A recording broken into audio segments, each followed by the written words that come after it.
Budapest, and beyond! The biggest museum of agriculture in Europe can be found in the Vajdahunyad Castle and City Park in Budapest. The entrance to the museum is in the Baroque building. What you will quickly forget as you are walking up the beautiful staircase is that this is a castle built solely for exhibition. The details on the walls, the chandeliers, it all looks as though this was an actual Baroque palace, perhaps hundreds of years old. But this stunning building is not really what this museum is famous for. As you continue your tour, you leave through the passage from the Baroque castle to the medieval castle. As you climb the imposing stone stairs, the mood quickly changes.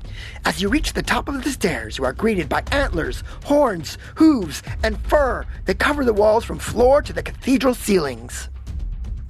I'm in now what's called the Hall of Hunting. It's got beautiful vaulted ceilings, some amazing Gothic stained glass windows, and I'm the only one here.